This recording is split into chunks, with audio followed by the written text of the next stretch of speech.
Hey, it's Tucker Carlson. The Biden administration arrested Donald Trump this afternoon. They had him arraigned and fingerprinted in a Miami courthouse like the accused felon he now technically is. These were the first steps in a process that is designed to put Donald Trump behind bars for the rest of his life. Cable news carried every moment of it live. It's unprecedented, they told us, with what looked like shock. But they weren't shocked. They knew this was coming. Everyone who's paid attention knew it was. What just happened was always going to happen. It's been inevitable since February 16th, 2016. That's the day Donald Trump made a blood enemy of the largest and most powerful organization in human history, which would be the federal government. Despite what you may remember, it wasn't anything that Trump had said about immigration or trade with China or rapists from Mexico.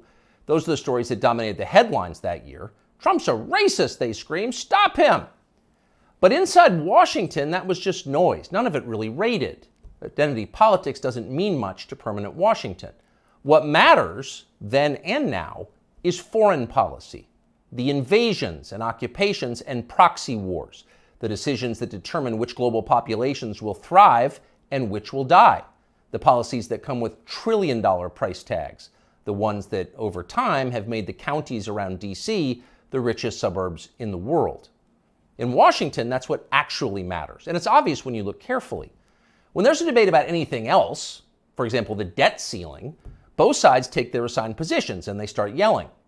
But when Congress decides to start a war, no matter how foolish or counterproductive or obviously disconnected from America's core interests that war may be, when that happens, the leaders of both parties automatically jump behind it like circus clowns. And then they stay there, sometimes for decades. They defend that war relentlessly against all evidence until somebody finally rings the all-clear bell and they can begin to admit that actually, maybe it wasn't such a great idea. We meant well, but it just didn't work out. The good news is we've learned a lot of important lessons. In the end, they usually do say something like that, but only after emotions have cooled and the damning details have begun to fade from collective memory. It's an apology that's not actually an apology, much less repentance, and it's years too late to matter in any case. But until then, that's all you're getting. Until then, no dissent is allowed. That's the first rule of Washington. But somehow, Trump didn't bother to follow it. He is from out of town, so maybe he didn't know it was a rule, or maybe he just didn't care.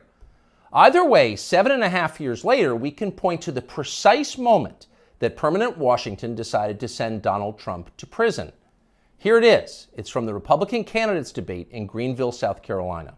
We should have never been in Iraq. We have destabilized the Middle East. They lied. Okay. They said there were weapons of mass destruction. There were none, and they knew there were none. There were no weapons of mass destruction. All right. We should never have been in Iraq, Trump said. We destabilized the Middle East. Now, by the time Trump said that, a lot of Republican primary voters were starting to reach the same conclusion. How could they not? But it was the next line that doomed Trump to today's arrest. They lied, he said. There were no weapons of mass destruction, and they knew there were none. Now, when he said that, a few in the crowd booed. Most just sat there in silence, stunned. Can he say that? Well, he said it anyway. And by saying that, he sealed his fate. That was the one thing you were not allowed to say, because it implicated too many people on both sides, which on this topic is really just one side. Hillary Clinton was guilty of it, but so was Paul Ryan. All of them were guilty. They all knew, they all lied. And to a person, they hated Donald Trump for exposing them. After that, it was pretty clear that even if he did get elected president, Trump was going to have a very hard time controlling the federal government he was supposed to be in charge of. Most of permanent Washington decided that thwarting Trump was the single most important mission in their lives. Everything depended on it. Many of them said so publicly. But others didn't say so publicly. In fact, the stealthier ones took another path. They ran toward Trump, not away from him.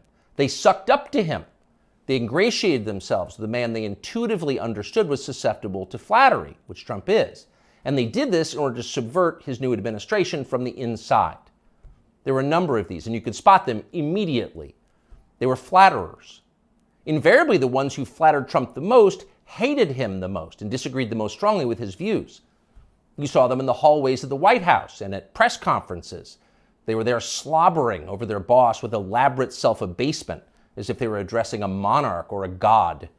It was a scene from the Ottoman court. It was filthy and decadent, and it was false.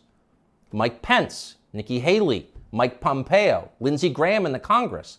They all called Trump a visionary genius up until the moment he lost power.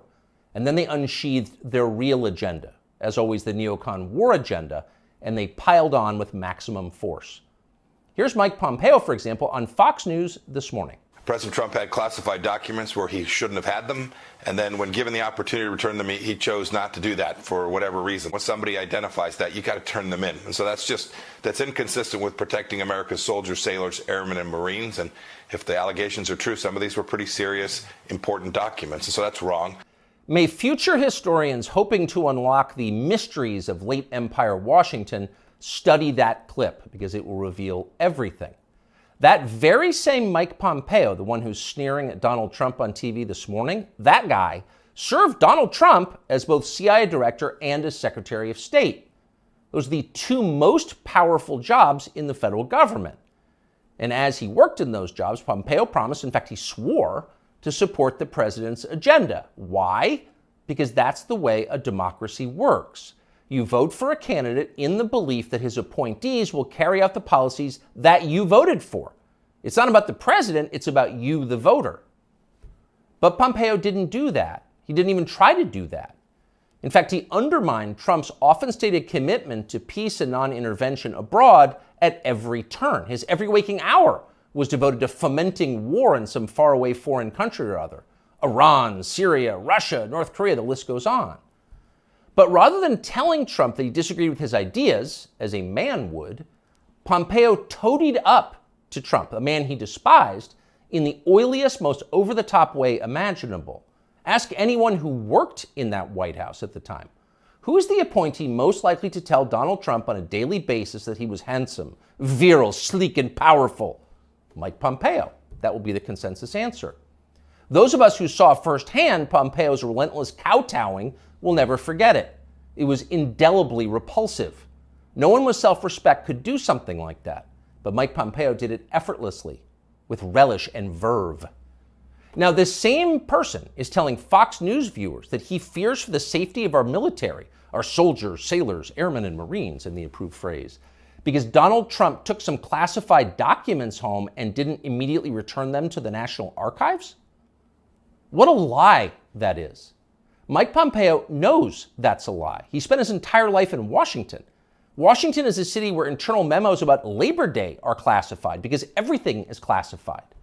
Your government has classified more than 1 billion federal documents, most of them boring and pointless and a danger to no one, and locked them away in secret where you can't see them because you may be an American citizen, but not really, and therefore you don't have the necessary clearances to know what's going on. And by the way, none of this is done in order to make America safer, any more than COVID restrictions were designed to keep you healthy.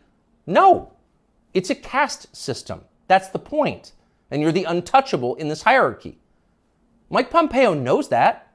Everybody who works in Washington knows that.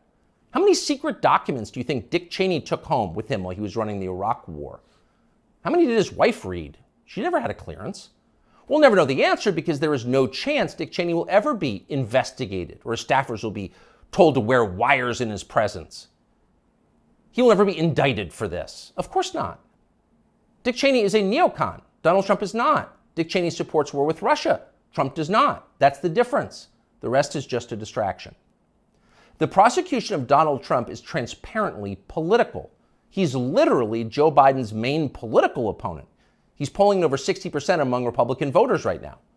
So Joe Biden is doing what no president has ever dared to do. He's using law enforcement to lock up his chief rival. That's happening right now. Anyone who denies it's happening is lying to you. But actually, it's worse than that. Trump's prosecution isn't just political, it's ideological. Nobody with Trump's views is allowed to have power in this country. Criticize our wars and you're disqualified. If you keep it up, we'll send you to prison. That's the message Washington is sending. Not just the Democratic Party is sending, but both parties are sending. Like so many Republicans, for example, the supposedly conservative governor of Texas, Greg Abbott, spent yesterday totally ignoring the destruction of the American justice system.